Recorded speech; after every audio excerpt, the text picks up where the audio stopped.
अस्सलाम वालेकुम। आवाज़ आ रही है सही? लेक्चर 3 कैप 5 का स्टार्ट करते हैं जी।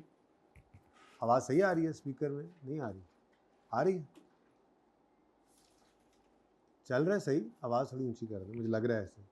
अच्छा जी, इंटेंजिबल एसेट्स का स्टैंडर्ड हमारा चल रहा है। कल हमने इसमें थोड़ी सी बात बढ़ाई थी। इंटेंजिबल, आइडेंटिफिएबल, नॉन मॉनिटरी, इसको डेफिनेशन से पढ़ते हैं अभी, ठीक है। उसके बाद स्टाफ ट्रेनिंग एडवर्टीजमेंट को प्रोहिबिट करता है IS38, कैपिटलाइज नहीं करने देता। इंटेंजिबल या हम परचेज़ कर सकते हैं या इंटरनली जनरेट कर सकते हैं। परचेज़ करेंगे तो उसको कैपिटलाइज करेंगे, इनिशियली उसको कॉस्ट पे मेजर करेंगे, directly attributable cost purchase price के साथ मिलाकर उसको हम कैपिटलाइज कर लेते हैं। और अगर इंटरनली जनरेटेड है तो फिर उसमें देखना पड़ेगा, अगर तो वो इंटरनली जनरेटेड इन 5 में से है, goodwill, brand, must add, customer list और पब्लिशिंग टाइटल में से, तो ये इंटेंजिबल नहीं है। और अगर ये परचेज़ करेंगे तो फिर ख़रीदने वाले के लिए इंटेंजिबल बन सके, ठीक है। और बाकी जो हैं, अगर आप इंटरनली जनरेट करते हैं तो उसके अंदर फिर आपकी ये 2 फेजेज़ में एक्टिविटीज़ चलती हैं, रिसर्च और डेवलपमेंट।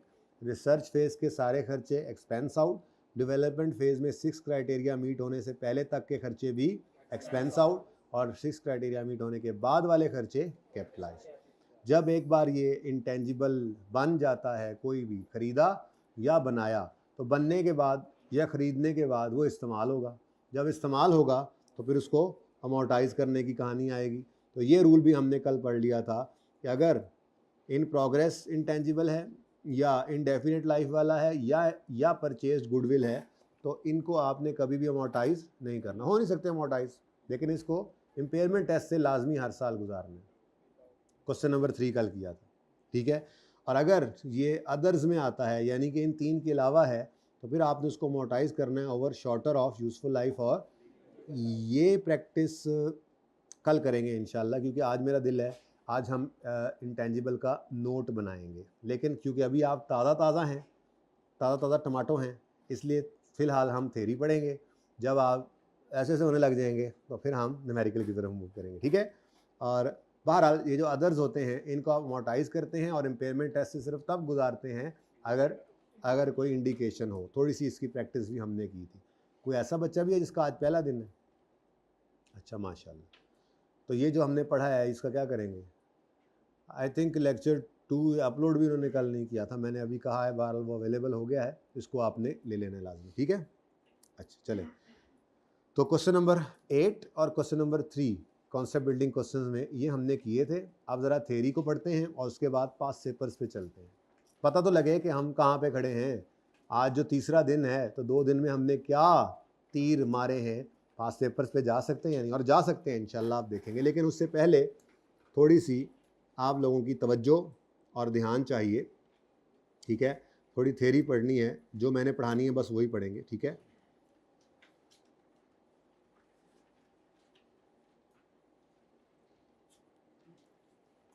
अच्छा, ये डेफिनेशंस भी अब आपने पढ़ लेनी है खुद,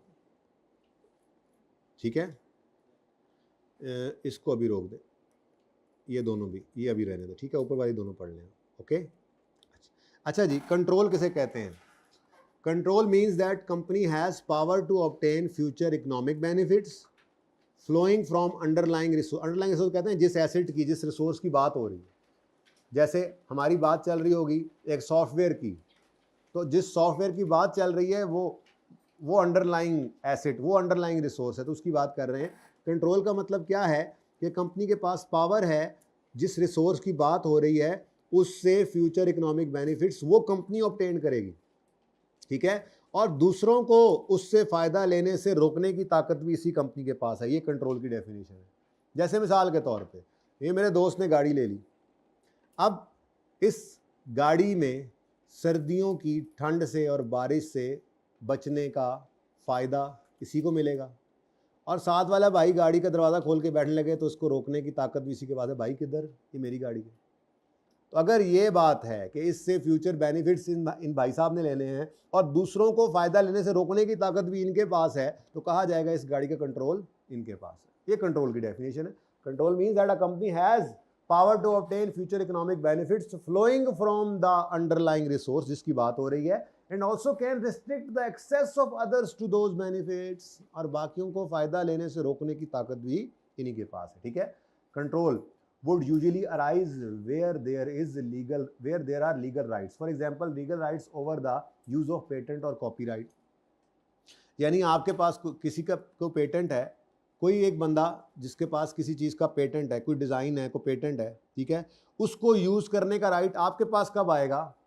जब आप वो ख़रीद लेंगे, यानी कि उसका वो आपके नाम पे वो लीगल राइट, या वो चलो आपने ख़रीदा नहीं है, आपने अपना डिज़ाइन बनाया, उसको रजिस्टर जब आप करते हैं तो ये रजिस्टर आपके नाम पे हो गया, तो आपके पास ये लीगल टाइटल है उसका कि आप उसको यूज़ कर सकते हैं। इस डिज़ाइन का जूता, इस डिज़ाइन का मार्कर, इस डिज़ाइन की टोपी अब आप बना सकते हैं, क्योंकि इसका पेटेंट, इसका डिज़ाइन आपके नाम पे रजिस्टर्ड, ठीक है। However legal enforceability is not a necessary condition for control, लेकिन ज़रूरी नहीं है कि आपके नाम पर हो तभी आपके पास कंट्रोल होगा। इसकी मिसाल आपको ज़्यादा अच्छी समझ आएगी जब हम IFRS 16 लीजेस पढ़ेंगे, बस साथ ही शुरू कर देंगे कुछ ही दिन, हो सकता है अगला टॉपिक ही लीजेस शुरू कर दें। अब लीज के अंदर क्या होता है, जो लीज्ड एसेट होता है उसका लीगल टाइटल तो बैंक के नाम होता है, लीजिंग कंपनी के नाम होता है, वो इसलिए अपने नाम रखते हैं ताकि जो किस्तें आपने देनी हैं अगर आप वो ना दें तो वो उसको इन्फोर्स करवा सकें। तो अगर वो लीगल टाइटल उनके नाम है तो फिर आपकी अकाउंटिंग का क्या फ़ायदा, आप अकाउंटिंग कर क्यों रहे हैं उसकी? तो वहाँ पे एक कॉन्सेप्ट होता है सब्सटेंस ओवर फॉर्म, जिसकी वजह से नाम आपके नहीं भी, इंट्रो में पढ़ा हुआ कॉन्सेप्ट है, बताऊंगा आपको इंशाल्लाह IFRS 16 में, नाम आपके नहीं भी है तब भी वो आपकी किताबों में रिकॉर्ड हो रहा होता है। तो ये बात करना चाह रहे थे यहाँ पे थोड़ी सी, ठीक है। अच्छा, तो बहरहाल ये कोई इतनी इंपॉर्टेंट बात फिलहाल नहीं है, वक्त के साथ साथ ये आपको समझ आ भी जाएगी कि लीगल एनफोर्सेबिलिटी ज़रूरी नहीं है कंट्रोल के लिए, कंट्रोल इसके अलावा भी आ सकता है। उसकी एक मिसाल मैंने आपको दे दी, लीज पे लिया गया एसेट आपकी किताबों में रिकॉर्ड होता है as an asset, lease asset नाम उसका राइट ऑफ यूज़ है, उसकी एंट्री आप करते हैं एसेट डेबिट, उसका नाम राइट ऑफ यूज़ डेबिट करके कोई ना कोई चीज़ क्रेडिट करते हैं आप, ठीक है, वो देखेंगे वहाँ पे जब करेंगे क्रेडिट, ठीक है, सही है। अच्छा, इज स्टाफ ट्रेनिंग और customer list as an intangible, ये पढ़ के आए हैं आप, वैसे मैंने आपको रीडिंग के लिए कहा था, क्या स्टाफ ट्रेनिंग या कस्टमर लिस्ट इंटेंजिबल है? Staff training creates skills, training देंगे तो स्किल्स तो आएंगी, that could be seen as an asset for the employer, और एम्प्लॉयर को उनसे फायदा भी आएगा। However staff could leave their employment at any time, इसका मतलब क्या हुआ कि स्टाफ ट्रेनिंग तो कंट्रोल नहीं है। जब कंट्रोल नहीं है तो पहली बात ही यही की थी कि, बल्कि यहाँ से ऊपर यहाँ बात की थी हमने, रिसोर्स कंट्रोल बाय कंपनी वो है एसेट, और फिर वो रिसोर्स अगर identifiable, non monetary, without physical substance है तो वो रिसोर्स इंटेंजिबल रिसोर्स है, इंटेंजिबल एसेट कहलाएगा। लेकिन अगर कंट्रोल ही नहीं है तो फिर, तो इसलिए स्टाफ ट्रेनिंग नहीं। Customer list, there is no control because customer have no obligation to make future purchases. वैसे तो ये कस्टमर लिस्ट हमने और तरह से देखी थी, लेकिन बहरहाल कस्टमर लिस्ट को मैंने ये कहा था कि इसलिए इंटेंजिबल नहीं कहते क्योंकि इसकी कॉस्ट लायबिलिटी मेजरेबल नहीं है। लेकिन अगली बात, ये तो वैसे ही आपको मैंने एडवर्टीजमेंट के कॉन्टेक्स्ट में समझाई थी, ये एडवर्टीजमेंट के कॉन्टेक्स्ट में कस्टमर लिस्ट यहाँ पे लिखी गई है कि एडवर्टीजमेंट में भी आप अपने कस्टमर को, या जैसे मैंने आपको कहा था कि आपके पास कॉलेज वालों के पास आप लोगों की लिस्टें तैयार हो गई, अब फाइनल में सर आसिफ ने ऑडिट शुरू किया तो कॉलेज वालों ने आपको मैसेज किया कि सर आसिफ ऑडिट पढ़ा रहे हैं। अब स्टूडेंट की मर्जी है वो पढ़े या ना पढ़े, एनफोर्स तो नहीं कर सकते कॉलेज वालों को कि नहीं आपने पढ़ना ही पढ़ना है, ठीक है। तो ये एडवर्टीजमेंट के कॉन्टेक्स्ट में ये कस्टमर लिस्ट लिखी हुई है। कस्टमर लिस्ट इंटरनल जनरेटेड हो तब भी नहीं है इंटेंजिबल, और अगर उसको एडवर्टीजमेंट के कॉन्टेक्स्ट में ले रहे हैं तो तब भी ये इंटेंजिबल नहीं है। ठंड तो नहीं लग रही, सही है, काम चल रहा है, हाँ। अच्छा जी, तो ये भी नहीं है। Next, future economic benefits flowing from intangible may include revenue from sale of product और कॉस्ट सेविंग और other benefit resulting from use of asset by the entity. पता ही, आप बता दिया था पहले ही दिन आपको, ठीक है। अच्छा, आइडेंटिफिएबल का मतलब क्या है? IAS 38 कहता है, IAS 38 states that to be identifiable an asset must be separable. बताया था पहले दिन, बस थोड़ा इसको रीड कर रहे हैं मतलब क्विकली ताकि कंप्लीटनेस इंश्योर हो जाए, इसलिए रीड कर रहे हैं, ठीक है। सेपरेबल होना लाजमी है। सेपरेबल होने का मतलब क्या है कि आप उसको अलग करके कंपनी से बेच दें, किसी और के नाम ट्रांसफ़र कर दें, किसी और को लाइसेंस दे दे, उसका किराए पे दे दे, एक्सचेंज कर लें। बिजनेस से अलग करके इनमें से कोई भी काम कर सकें आप, तो ये क्या बन जाता है? सेपरेबल। ये क्या बन जाएगा? सेपरेबल। और सेपरेबल है तो मतलब आइडेंटिफिएबल है, ठीक है। लेकिन दूसरी चीज क्या है कि ये सेपरेबल भी हो एंड कॉन्ट्रेक्चुअल लीगल राइट हो। एंड नहीं लिखा हुआ, ये पहले दिन बताया था कि या तो वो सेपरेबल है, मतलब अलग करके उसको बेच सकते हैं, किसी और के नाम ट्रांसफर कर सकते हैं, उसको किराए पे दे सकते हैं, उसको एक्सचेंज कर सकते हैं। और अगर इनमें से कुछ नहीं हो सकता, या यूं कहना चाहिए कि अगर वो कॉन्ट्रेक्चुअल या अदर लीगल राइट है, तो उसके लिए फिर ये वाली शर्त पूरी करने की जरूरत ही नहीं है। उसका कॉन्ट्रेक्चुअल या लीगल राइट होना ही काफी है उसको इंटेंजिबल कहने के लिए, ठीक है। या तो वो सेपरेबल होगा या वो कॉन्ट्रेक्चुअल या लीगल राइट होगा, दोनों सूरतों के अंदर वो आइडेंटिफिएबल बन जाएगा। और फिर अगली बात, अगर वो नॉन मॉनिटरी और विदाउट फिजिकल सब्सटेंस है तो वो क्या है? इंटेंजिबल, ठीक है।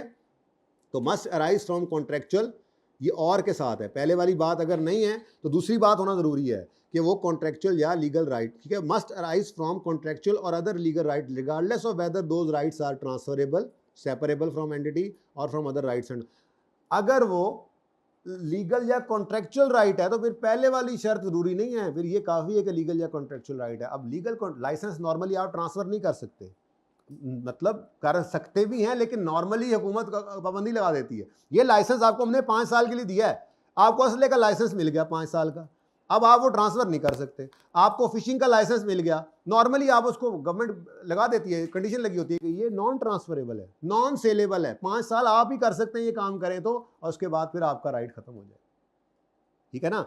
तो ये नहीं भी है सेपरेबल, लेकिन चूंकि ये तो या चीज सेपरेबल, देखो ना, लीगल या कॉन्ट्रेक्चुअल राइट में जो चीज फॉल नहीं करती वो इधर जाएगी। वो क्या है? मिसाल के तौर पे आपने अपना सॉफ्टवेयर कोई बना लिया, वो सॉफ्टवेयर आप यूज करके भी फायदा ले सकते हैं, उसको सेल करके भी फायदा ले सकते हैं। कंप्यूटर सॉफ्टवेयर आपने डेवलप कर लिया, आपने कोई डिजाइन बना लिया, कोई फॉर्मूला बना लिया, कोई पेटेंट रजिस्टर करा लिया, ये सब क्या है?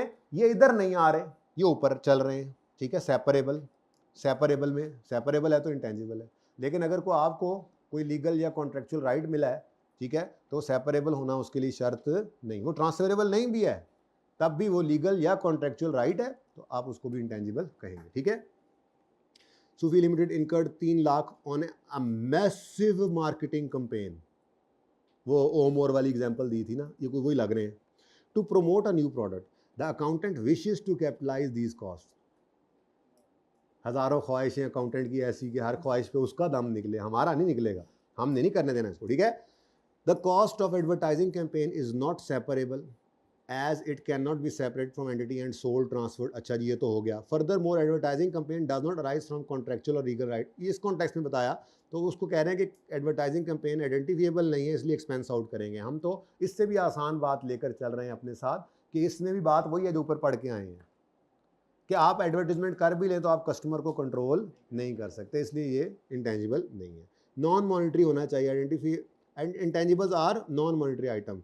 For list of monetary and non monetary item, मैंने आपको कहा था IAS 21 में हम पढ़ेंगे, यहाँ पे तो इसलिए लिखा हुआ ना कि एंड पे जाके आप रिवाइज कर रहे हो तो रेफर करना, वहाँ पे लिस्ट लिखी हुई है। IAS 21 करेंगे तो मैं आपको पढ़ाऊंगा, ये पढ़ेंगे हम मॉनिटरी। वैसे मैंने आपको बता भी दिया मॉनिटरी नॉन मॉनिटरी, ठीक है। Intangible, PPE, inventory, investment property, biological acid, ये एसिड्स तो हैं बट नॉन मॉनिटरी, क्योंकि मॉनिटरी एसिड होने के लिए उसका मनी बजाते खुद मॉनिटरी एसिड है या मनी रिसीवेबल हो।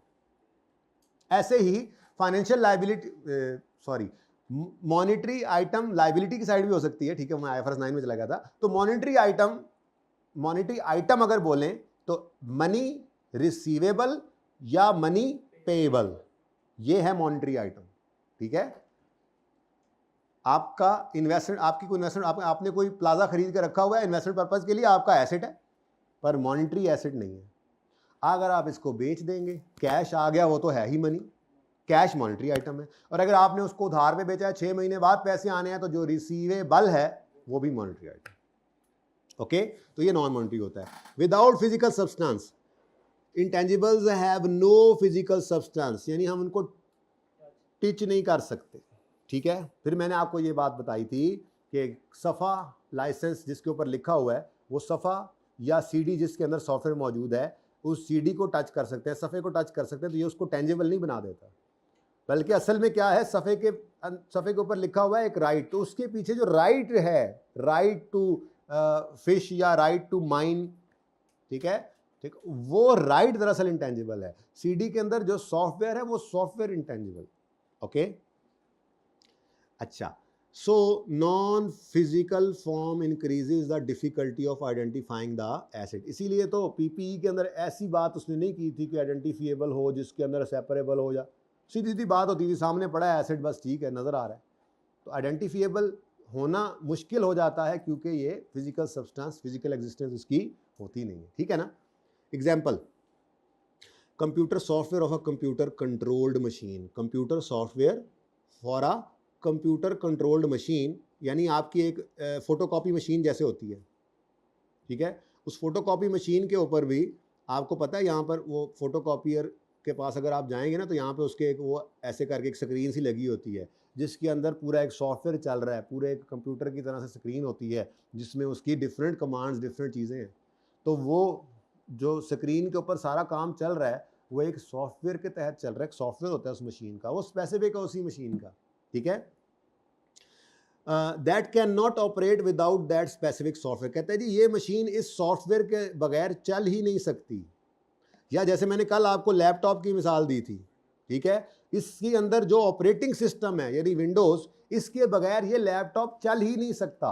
तो वो सॉफ्टवेयर जिसके बगैर हार्डवेयर चल ही नहीं सकता, यानी वो सॉफ्टवेयर उस हार्डवेयर का इंटेग्रल पार्ट है, उसके बगैर हार्डवेयर किसी काम का नहीं है। तो उस सॉफ्टवेयर के बारे में क्या कह रहा है standard, is an integral part of related hardware and it is treated as a PPE, for example Windows, ठीक है ना। तो आपने इस देखो ना, आप इस लैपटॉप के हार्डवेयर की जो कॉस्ट है, मैंने कहा था मिसाल के तौर पे वो 200 रुपये है, और इसके अंदर जो आपका सॉफ्टवेयर हुआ पड़ा है जो कि एक ऑपरेटिंग सिस्टम है यानी कि विंडोज़ है, विंडोज़, ठीक है, खिड़की, चलो विंडोज़, ये अगर 20 रुपये की इसमें कॉस्ट विंडो की भी है तो आपने इस 20 को अलग इंटेंजिबल में नहीं रखना, बल्कि आपने इस पूरे 220 को कहाँ लेकर जाना है, प्रॉपर्टी प्लांट इक्विपमेंट में।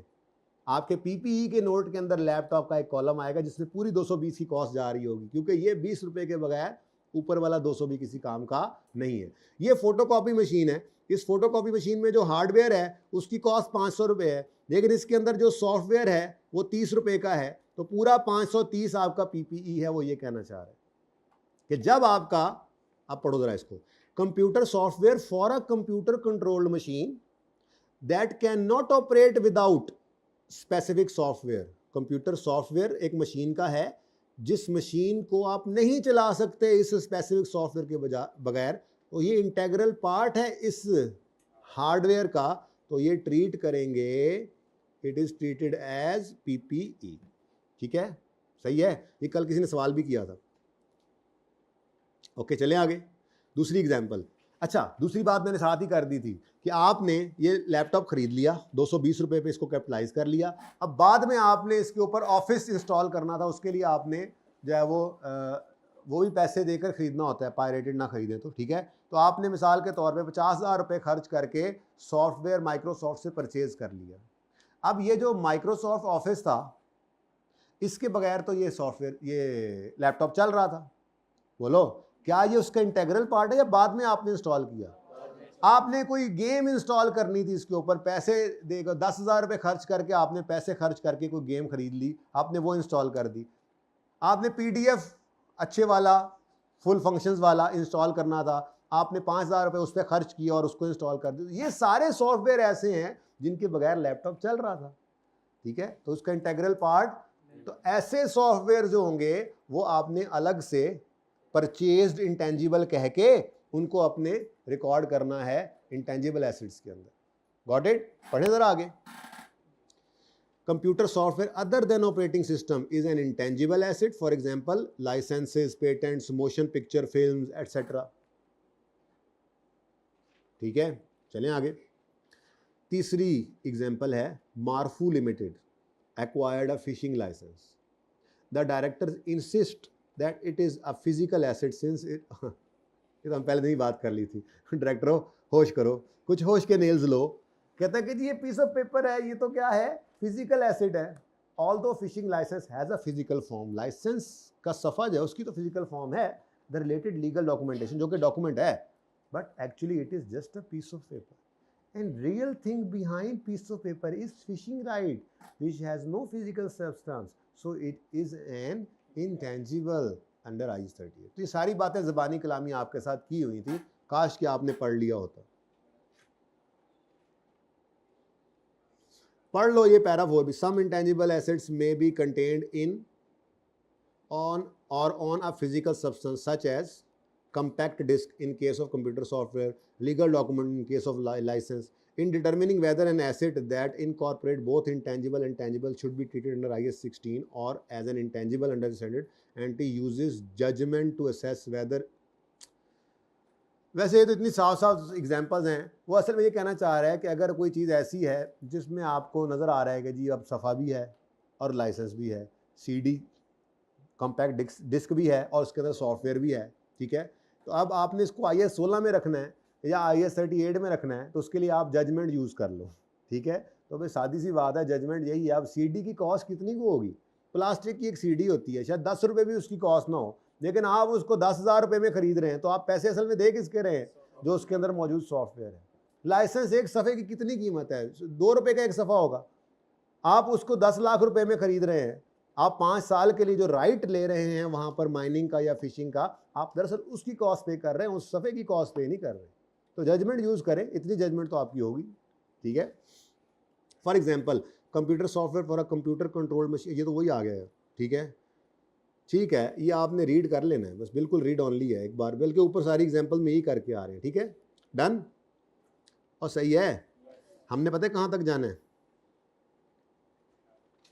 मैं बताता हूँ, ये सारा पढ़ना है हमने, फिर एक्सचेंज को पेंडिंग करना है, कल करेंगे, गवर्नमेंट ग्रांट आएगा वो भी कल करेंगे, ये कुछ चीज़ें कल करने पे हैं, ये तो अभी हमने करना ही नहीं है। बिजनेस कम्बिनेशन, सब्सिडरी, ये इंशाल्लाह वक्त आने पे आपको पता लगेगा, और ये हमने अभी पढ़ के फिर ही हमने जाना है थेरी पे, तो हिम्मत कर लें। ये पेंडिंग वाले मैंने अभी काटने, मैंने घर से पढ़ लिए थे, काटने के लिए पेंडिंग किए थे, ठीक है, ये पेंडिंग काट देंगे अभी, ठीक है।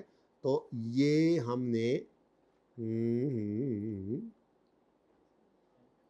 ठीक है, वैसे तो ये बड़ी ही आसान चीज़ है, लेकिन ये अभी नहीं, अभी इसकी ज़रूरत नहीं है, एक पास पेपर करना है उससे पहले फिर ये मैं पढ़ा दूंगा, ठीक है ना।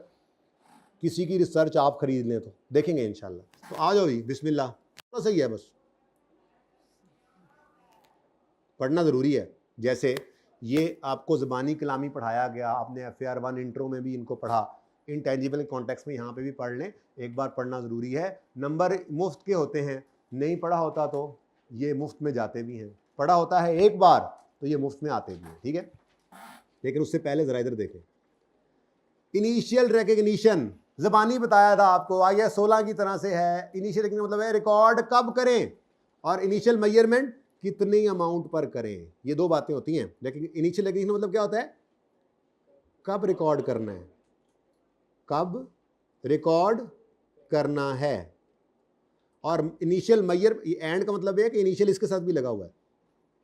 इनिशियल मेजरमेंट का मतलब क्या है, कितने पर रिकॉर्ड करना है, किस अमाउंट पर रिकॉर्ड करना है, ठीक है, किस पर रिकॉर्ड कागज पर, तो कितनी अमाउंट पर, ये क्या है, क्यों नहीं लिख रहा भाई तू, उर्दू क्यों नहीं लिख रहा तू, कितनी अमाउंट पर रिकॉर्ड करना है, ठीक है जी।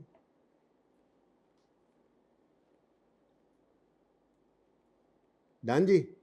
अब पता है आपको रिकग्निशन रिकॉर्ड कब करते हैं, किसी भी एसेट को रिकॉर्ड कब करते हैं, ये मिलते जुलते ही थे सारे। IS 16 का भी यही था रूल, फिर उसके बाद IS 40 में भी यही था, आज IS 38 में भी यही है, सुकून से बैठ के पढ़ाई जा रहा है ना, खड़ा ही नहीं हो रहा है, देखो कोई मसला है तो तुम भी खड़े होके पढ़ो फिर। अच्छा जी, सॉरी, अभी तो गला ज़्यादा तंग होता है, चलने से बंदा तंग नहीं होता, ठीक है ना, बस ठीक है, ठीक है, सफ़र बहुत नज़दीक है। PPE का, सॉरी, इंटेंजिबल का नोट आज बनाना है हमने, उसके बाद थोड़ा सा टाइम और मिलेगा तो एक और सवाल, 2 पास पेपर के सवाल करने हैं हमने इंशाल्लाह, ठीक है जी। कब रिकॉर्ड करेंगे जी? अब सिर्फ IS 41 में ना ये रिकॉर्डिंग क्राइटेरिया में एक चीज एडिशनल आ गई है, बाकी सब एक जैसे ही हैं। तो आप पढ़े बगैर बताओ, पढ़े बगैर बता तो सकते हो, बताओ। इनिशियली रिकॉर्ड करना है, इनिशियल रिकॉग्निशन कब रिकॉर्ड करना है? जब फ्यूचर इकोनॉमिक बेनिफिट्स प्रोबेबल हो, cost reliably.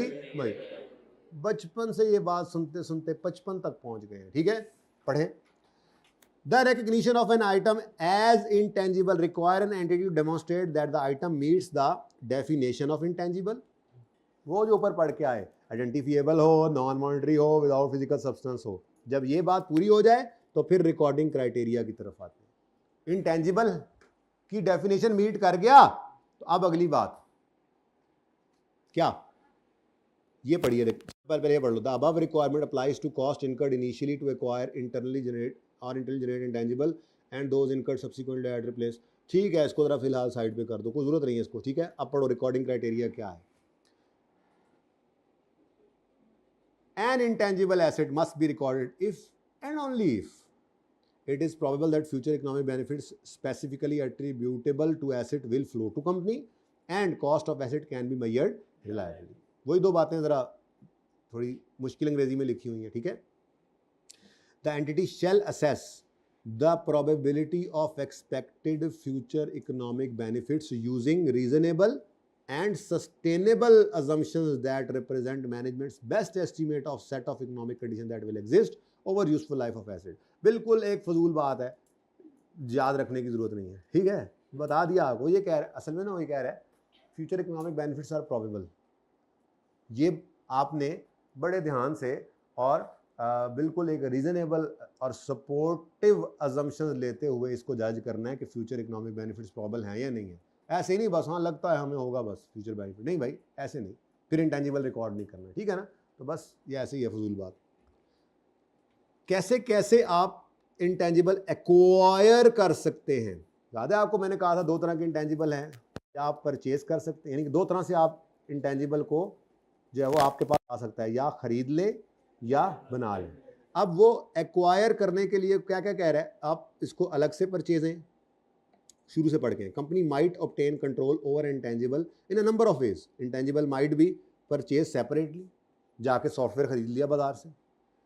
Acquired in exchange for another asset, exchange of asset जैसे IS 16 में पढ़ा था, बिल्कुल वैसे ही यहाँ पर। बल्कि आपको मैं एक बात बताऊँ, थोड़ी सी बात ऐसे ऐसे, ये देखो ये एग्जाम्पल, ये एक्सट्रैक्ट ये FAR 1 की किताब में भी ऐसे ही मौजूद है, अगर आपको थोड़ा बहुत याद पड़ रहा हो तो। नहीं तो जिन्होंने नहीं पढ़ा हुआ मेरी वाली किताब से, तो उनको ये बात जब पढ़ेंगे तो याद आ जाएगा कि ये बिल्कुल सेम वही कॉन्सेप्ट है एक्सचेंज के सिनेरियोज जो होते थे, ठीक है ना। तो ये बिल्कुल एक्सचेंज, हमने वहाँ पे ये सीखा था कि एक टेंजिबल एसेट देकर टेंजिबल एसेट ले लेते हैं, बदले में कुछ पैसे भी दे देते हैं, क्योंकि पुराना एसेट देकर नॉर्मली नया ले रहे होते हैं। ऐसा भी तो हो सकता है कि हम एक गाड़ी देकर एक जो है वो पेटेंट खरीद रहे हो, एक्सचेंज तो ऐसे भी हो सकती है, टेंजिबल के साथ भी इंटेंजिबल हो सकता है, तो ये देखेंगे इंशाल्लाह, ठीक है। अच्छा, तो आप एक्वायर कर सकते हैं इन एक्सचेंज ऑफ, टेंजिबल देकर टेंजिबल ले लें, टेंजिबल देकर इंटेंजिबल ले लें, इंटेंजिबल देकर इंटेंजिबल ले लें। एक्सचेंज तो एक्सचेंज है, कोई एक एसेट देकर दूसरा एसेट ले सकते हैं आप, ठीक है। तो एक्सचेंज के जरिए भी आप एसेट एक्वायर कर सकते हैं। गवर्नमेंट ने ग्रांट के तौर पे दे दिया, आगे ही इन्हीं टेबल्स के अंदर गवर्नमेंट ग्रांट आ रही है, मैंने आपको बताया कल ये दो चीज़ें हमने पढ़नी है। गवर्नमेंट ग्रांट के तौर पे कभी एसेट दिया था IS 16 वाला, आज गवर्नमेंट ग्रांट के तौर पे कोई आपको सॉफ्टवेयर दे देगी, ये लें जी आप मिसाल के तौर पे ये फलां काम करना है, आप क्या करते हैं इतना सॉफ्टवेयर मुश्किल से बनाएंगे, हमने ये सॉफ्टवेयर डेवलप किया हुआ है, गवर्नमेंट नहीं किया हुआ, ये आप ये ले लें, हम आपको अवेलेबल कर देते हैं, ठीक है। Acquired in a business combination, ये आपको भी समझ नहीं आएगा, ये हमने कंसोलिडेशन करनी है ना, तो कंसोलिडेशन आप पूरे का पूरा बिजनेस ही खरीद लेते हैं, इसको क्या कहते हैं, बिजनेस कॉम्बिनेशन। आपने पूरा बिजनेस ही एक्वायर कर लिया, तो जब पूरा बिजनेस एक्वायर किया तो उसके सारे एसेट सारी लायबिलिटीज आपने खरीद ली, मतलब सारे ही अब आप एसेट सारे अब आपके हैं और लायबिलिटी सारी आपके जिम्मे है, अगर आपने बिजनेस खरीद लिया है तो अगर उस बिजनेस के पास कोई इंटेंजिबल्स थे, तो जब पूरा बिजनेस ही आपने खरीद लिया तो वो इंटेंजिबल भी आ गए। तो ये भी एक तरीका है एक्वायर करने का, लेकिन फिलहाल इसको छोड़े, और इंटरनली जनरेट करके भी आपके पास इंटेंजिबल आ सकता है, ठीक है जी। अगर आप परचेज करते हैं तो आसान, पहले पार्ट में हो सकता है सिर्फ थ्योरी चले, हिम्मत है, कोशिश, जज्बा। कंसोलिडेशन के ना सवालों के अंदर ऐसे नाम होते हैं, हिम्मत लिमिटेड, कोशिश लिमिटेड, जज्बा लिमिटेड। वहां तक जाता है तो वैसे ही आपको हिम्मत करनी पड़ रही होती है, कोशिश करते हैं, जज्बा बनाया जाता है आपके अंदर, ठीक है ना। Normally the price of entity pays to acquire separately intangible asset will reflect expectation about probability that expected future income, therefore probability, छोड़ो। In addition the cost of separately acquired can easily be measured reliably this, ठीक है। यहां से पढ़ो क्या चीज़ शामिल हो, देखो ना सारा पढ़ तो आए, इंटेंजिबल की डेफिनेशन पढ़ी, फिर क्राइटेरिया पढ़ा कि जी के इंटेंजिबल को रिकॉर्ड करने के लिए 2 क्राइटेरिया, वो दोबारा लिखे हुए उसमें, प्रोबेबिलिटी होनी चाहिए जी, फ्यूचर बेनिफिट्स जो है वो फ्लो करेंगे, और कॉस्ट, ओ यार पढ़ तो आए एक दफ़ा, बार बार पढ़ी जाए तो बस इनिशियल रिकग्निशन मैं यूँ कर देता हूँ, मैं इसको छोड़ो, ठीक है, छोड़ो इसको, लो। अब यहाँ से पढ़ा हमने, कब रिकॉर्ड करें, जब ये 2 शर्तें पूरी हो जाएं। पढ़ा के काटा है कि कोई एमसीक्यू में कभी लिख देना कि जो फ्यूचर इकोनॉमिक बेनिफिट्स प्रोबेबल हैं, इसके लिए मैनेजमेंट की रीजनेबल अजम्पशन नहीं चाहिए, अनरीजनेबल, तो इतना तो पता हो कि रीजनेबल होनी चाहिए, और इसलिए पढ़ा दिया था, और ज़रूरत नहीं है, ठीक है।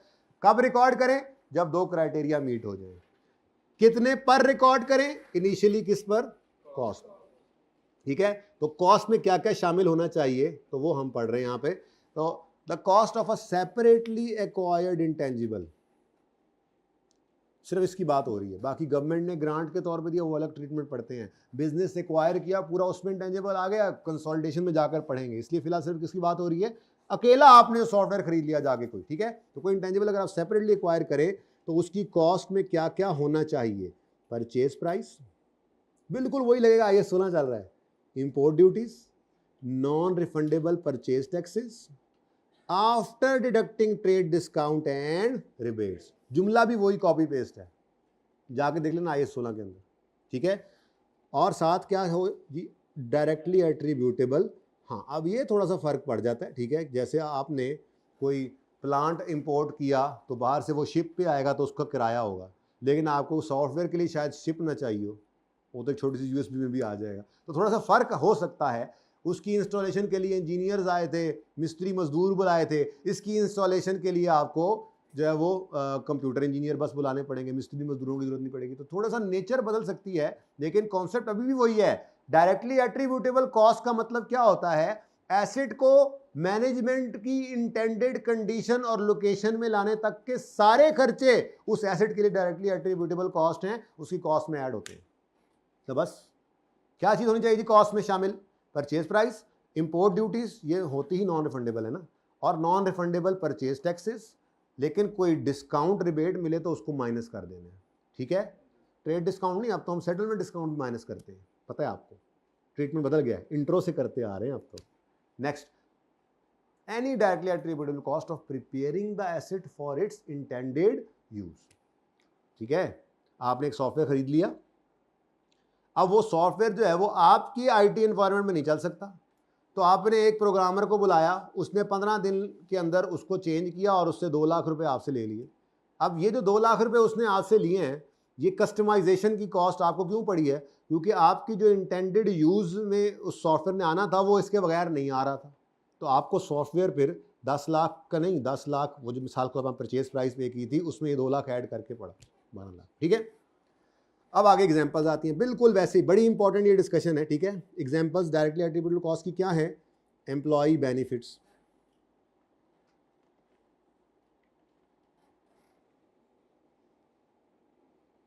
यार कहाँ गए मेरे साइंसदान, ये रहा, अच्छा नहीं ये तो खरीदने वाला, सॉरी इंटेलिजेंट देखें, ठीक है, खरीदने वाला, सॉरी साइंसदान चलो आ तो गया ना, आगे यूज तो करना ही है, वो तो खुद बना रहे थे ना इंटेंजिबल, जो हमने खरीदा है, सॉरी जी। अब एग्जांपल में क्या है जी, कॉस्ट ऑफ एम्प्लॉय बेनिफिट, इसको तो काट दो यार, ये क्या है हमें क्या पता, ये तो स्टैंडर्ड है ही नहीं हमारे सिलेबस में, ठीक है जी। एम्प्लॉय बेनिफिट्स, कोई भी आप एम्प्लॉय को पैसे पे कर रहे हैं जो कि डायरेक्टली जो है वो अराइज हो रहे हैं from bringing the asset to its working condition, ठीक है। जैसे हम मिसाल लिया करते थे टेंजिबल एसेट्स के अंदर कि आपका अगर एक प्लांट इंस्टॉल हो रहा है तो आपने अपने फैक्ट्री मैनेजर को कहा कि इसकी सुपरविजन कर लेना। अब अगर तो आपने फैक्ट्री मैनेजर को जो मंथली सैलरी थी सिर्फ वही देनी है, तो फिर आपने उसकी कोई कॉस्ट अपनी एसेट की कॉस्ट में ऐड नहीं करनी, क्योंकि वो डायरेक्टली एट्रीब्यूटेबल टू इंस्टॉलेशन नहीं है। लेकिन अगर आपने उसको कहा यार प्लांट की इंस्टॉलेशन को सुपरवाइज कर लो, आपको हम हर महीने का एक्स्ट्रा 50,000 देंगे जब तक इंस्टॉलेशन हो रही है, तो 3 महीने इंस्टॉलेशन होती रही, तो ये जो 1.5 लाख रुपया पर मंथ 50,000 है, ये 1.5 लाख रुपया डायरेक्टली एट्रीब्यूटेबल है ड्यू टू इंस्टॉलेशन, जो कि उस एसेट को, उस प्लांट को इंटेंडेड यूज में लाने के लिए जरूरी खर्चा था। तो ये 1.5 लाख आपका उस प्लांट की कॉस्ट में ऐड होगा। मिसाल लेते हैं, अब इसको इंटेंजिबल में फिट करते हैं। हम सॉफ्टवेयर लेकर आए, सॉफ्टवेयर की इंस्टॉलेशन चल रही थी, हमारे ही ऑर्गेनाइजेशन का आईटी जो एक्सपर्ट है, आईटी मैनेजर जो है, हमने उसे कहा यार इसकी इंस्टॉलेशन को सुपरवाइज ही कर दिया करो। लेकिन उसकी जो तनख्वाह थी मिसाल के तौर पे 2 लाख रुपए महीने की, हमने उसमें 1 रुपया इजाफा नहीं किया। तो आपको सॉफ्टवेयर अगर 10 लाख में आपने खरीदा, वो 10 लाख में पड़ा, आपने इस बंदे की कोई सैलरी, हालांकि वो 1 घंटा रोजाना इधर दे रहा है, तो आपने ये नहीं करना कि आपने 1 घंटे की कॉस्ट निकाल कर वो इधर ऐड कर देनी है। क्यों? चाहे इंस्टॉलेशन को सुपरवाइज करे चाहे ना करे, 2 लाख तो आपको पड़ना ही है। सॉफ्टवेयर की वजह से आपको ये कॉस्ट नहीं पड़ रही। लेकिन अगर इसी आईटी मैनेजर अपने को आपने कहा भाईजान इंस्टॉलेशन को सुपरवाइज करें, आपको हम एक्स्ट्रा पैसे पे करेंगे, जब तक इंस्टॉलेशन चलती रहेगी आपको 1 लाख रुपया महीने का एक्स्ट्रा चलेगा, जाता रहेगा। 6 महीने तक वो इंस्टॉलेशन भी होती रही और वो 6 महीने तक उसको सुपरवाइज भी करता रहा। नीना नीना आनी लग गई हैं, है ना? नींदें आ रही है ना? अब थोड़ा सा हिम्मत करें, बड़ी इंपॉर्टेंट डिस्कशन है, बड़ी इंपॉर्टेंट डिस्कशन है, बस थोड़ी देर और, यही कोई 15 मिनट हिम्मत कर लें, ठीक है? नहीं तो कोई बात नहीं, मैंने फिर ऐसे स्विच कर लेना है, थोड़ा सा एक सवाल करा के फिर थ्योरी पे ले आऊँगा। अच्छा, तो ये बड़ी इंपॉर्टेंट बात कर रहा हूँ मैं, ठीक है? तो अगर आपने उसको 6 महीने के लिए लाख रुपया दिया, तो ये 6 लाख रुपए क्या है? असल लफ्ज़ क्या है? Arising directly from bringing the asset to its working condition, ठीक है? तो जो डायरेक्टली अराइज हो रहे हैं एसेट को वर्किंग कंडीशन में लाने के लिए, वो एम्प्लॉय बेनिफिट्स आपने ऐड करने हैं। और जो डायरेक्टली अराइज नहीं हो रहे, क्या मतलब? जो उसकी मंथली सैलरी थी, पहले भी थी, अभी भी जा रही है, तो वो तो इस एसेट की वजह से नहीं पड़ी ना, उसको ऐड।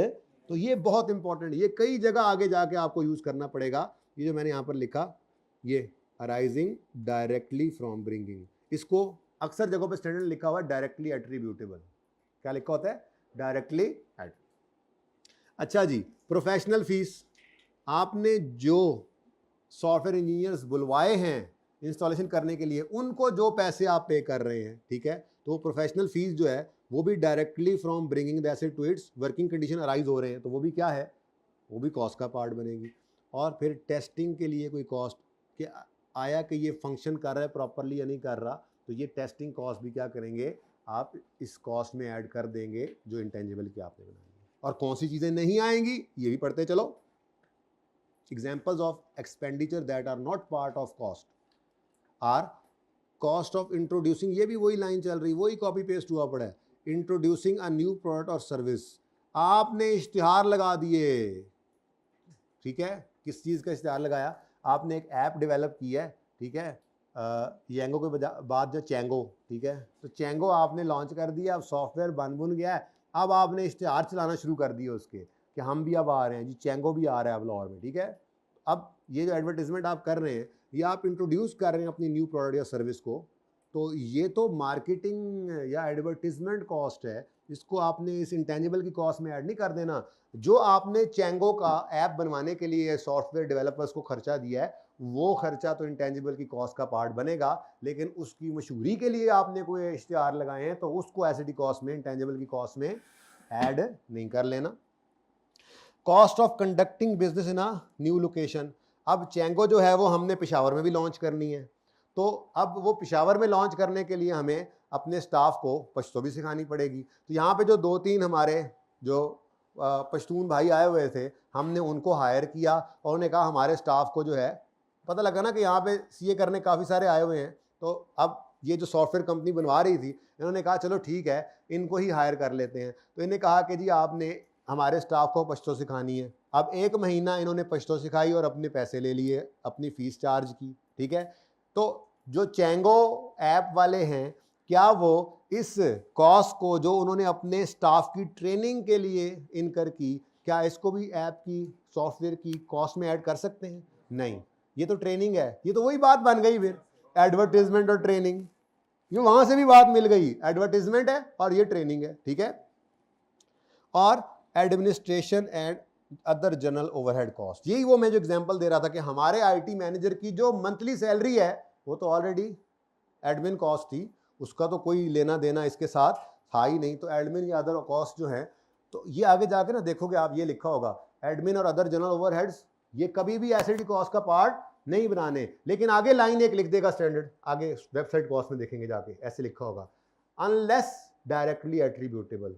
तो वो दोनों बातों को मिलाकर वहां पे लिखा हुआ मिलेगा आपको, जो मैंने आपको समझाई एग्जांपल में, ठीक है। ओके डन, बस बस बस, सफर करीब है, बहुत करीब है।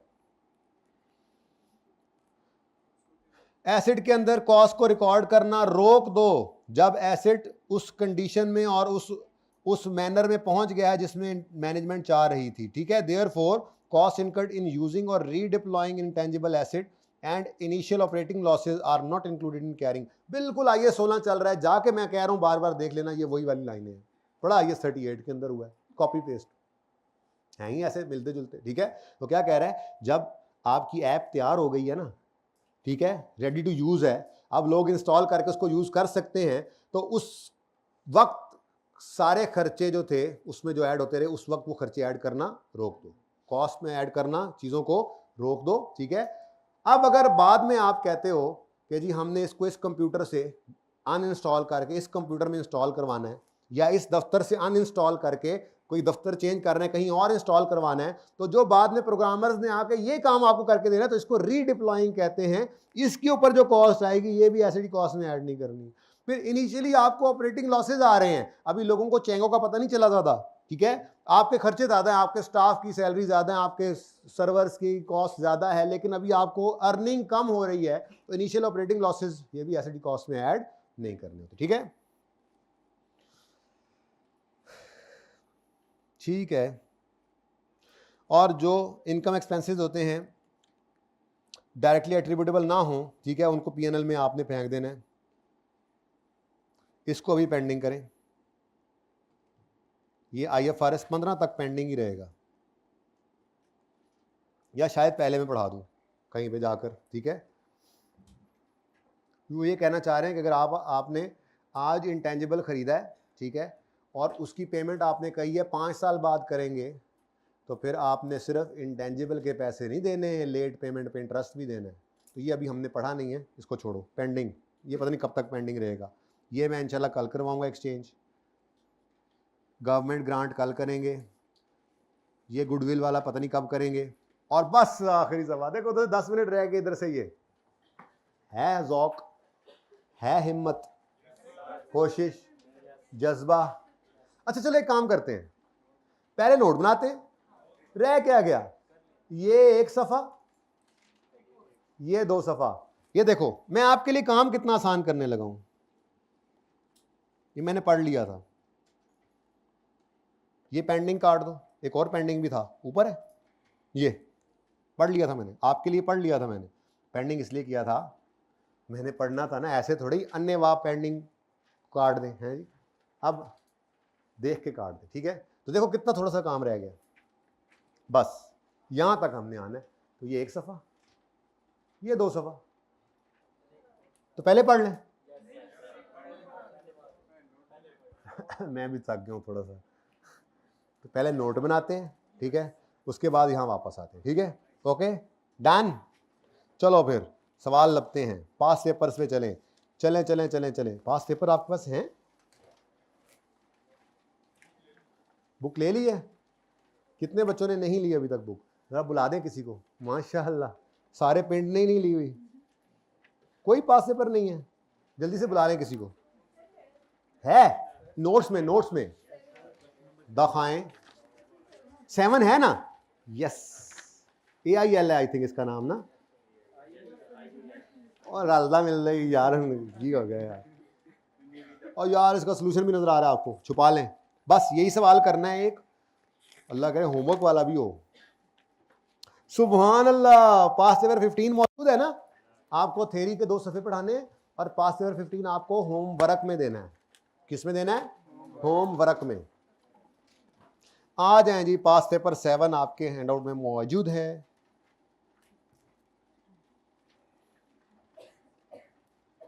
खूबसूरत सवाल, रिक्वायरमेंट पढ़ें, आपका दिल गार्डन गार्डन ना हो जाए तो फिर कहना।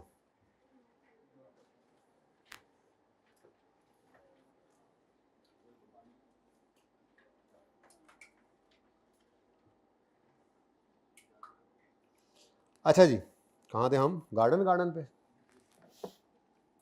सर रिक्वायरमेंट पढ़ो, फिर करो गार्डन गार्डन दिल को।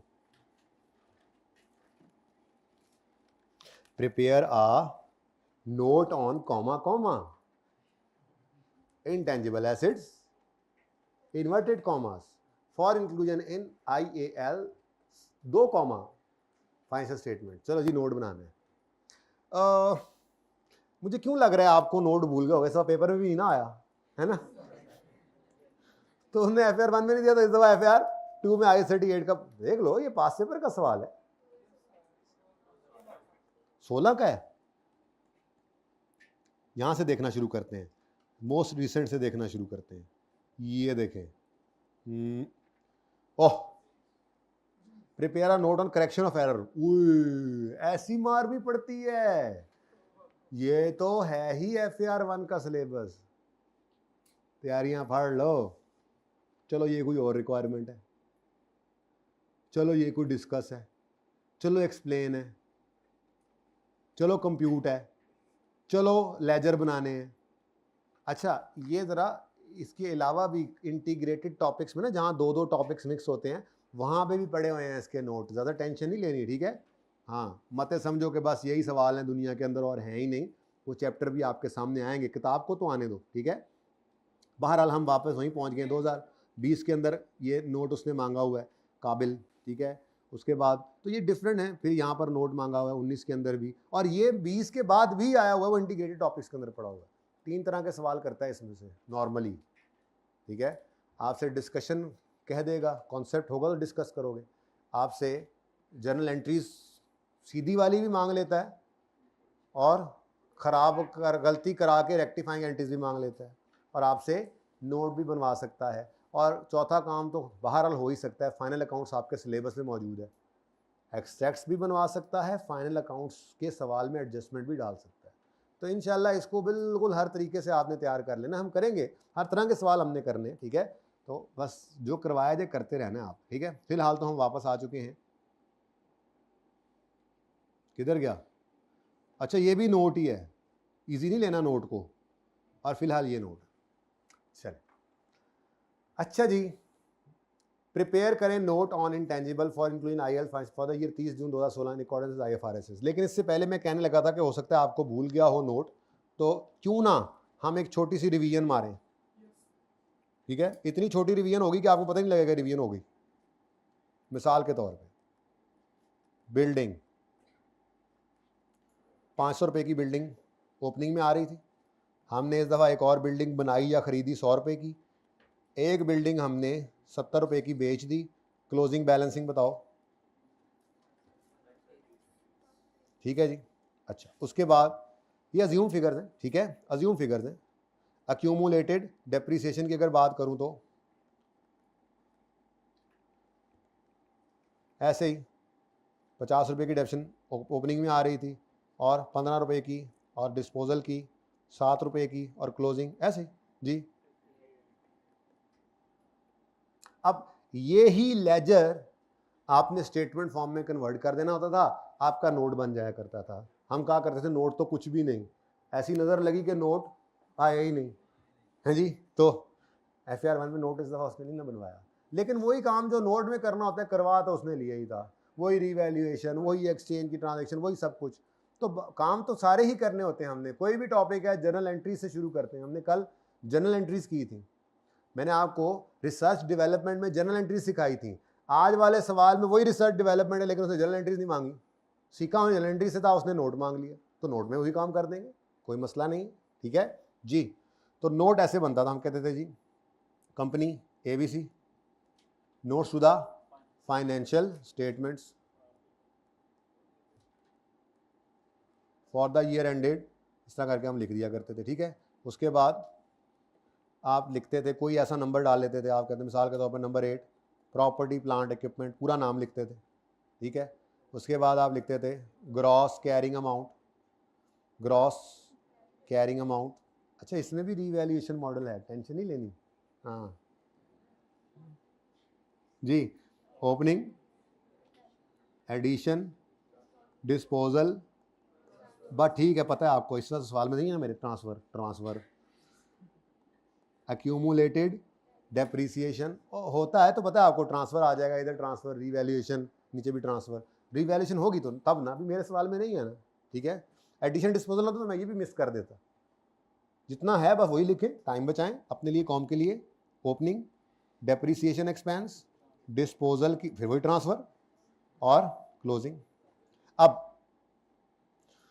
बिल्डिंग का कॉलम बन रहा है, ऐसे ही अब ऊपर बस क्या हो जाएगा, नोट इंटेंजिबल का है ना, तो यहाँ पे इंटेंजिबल आने लग जाएंगे, सॉफ्टवेयर, लाइसेंस, कॉपीराइट, बाकी वही नोट है। बस एडिशन के अंदर ना, एडिशन के अंदर जैसे मैंने आपको पढ़ाया ना कि हम इंटेंजिबल को परचेज भी कर सकते हैं, इंटरनली जनरेट भी कर सकते हैं। तो स्टैंडर्ड ने सिर्फ ये कहा है कि एडिशन को तोड़ के बताओ, बस जो परचेजा है वो अलग लिखो और जो इंटरनली जनरेटा है वो अलग लिखो, ये बस लाइन आइटम एक बढ़ जाएगा, बाकी सारा नोट बिल्कुल वैसे का वैसे। इसलिए मैं पहले पीपीई का नोट आपको रिवाइज करा रहा हूं। ओपनिंग, एडिशन, डिस्पोजल, क्लोजिंग 500, फिर opening, expense, disposal, closing, closing में से क्लोजिंग गया तो क्लोजिंग 530 में से क्लोजिंग गया 58, तो ये 472। उसके बाद इसके नीचे आप तीन को लाइनें और चीज़ें तीन लिखते थे, मेजरमेंट बेसिस, डेफिशिएंट मेथड, वही काम सारे का सारा यहाँ पे करना। और बिल्कुल भी इजी नहीं लेना, आ रहा है, मैंने आपको 2020 में तो इसमें भी नजर आ गया, फिर इंटीग्रेटेड में जाके दिखाता हूँ, इससे भी नजदीक आया हुआ है, बहुत आसान काम क्योंकि आपको आता है, ठीक है। आप क्या लगता है जो रीवैल्यूएशन आपने सीखी थी उससे जान छूटेगी? मैंने बताया आपको, और शिद्दत के साथ आ रही है आपके शहर में, बिल्डिंग, प्लांट, व्हीकल, बस ऐसे काफ़ी है, ठीक है। ऐसे ही सारे एसेट्स आ जाते थे अलग अलग, और हर एक की इसी तरह से आप पूरी मूवमेंट शो करते थे, और फिर एंड पे जाके यहाँ पे जाके एक टोटल की फिगर आती थी। ये वो फिगर होती थी जो आपकी बैलेंस शीट के फेस के ऊपर शो हो रही होती थी, स्टेटमेंट ऑफ। बिल्कुल ऐसे ही पीपीई के नीचे, जैसे मैंने कल आपको फाइनेंशियल स्टेटमेंट दिखाई थी, पीपीई के नीचे इंटेंजिबल आ रहा होगा, और इंटेंजिबल की भी एक ही फिगर आ रही होगी, और वो क्या होगी, इंटेंजिबल्स की बुक वैल्यू। बिल्कुल ऐसे ही नोट के अंदर एंड पे टोटल का कॉलम, वही आज बनाना सीखा, ठीक है। तो ये आपका नोट है। कुछ याद आया? कंफर्टेबल हो ना अभी भी? यही है बस ये काम, ठीक है। तो अब हम अपने सवाल की तरफ चलते हैं। मैं तो कहता हूँ पार्ट 2 शुरू कर लेना चाहिए, क्या ख्याल है? कर लें।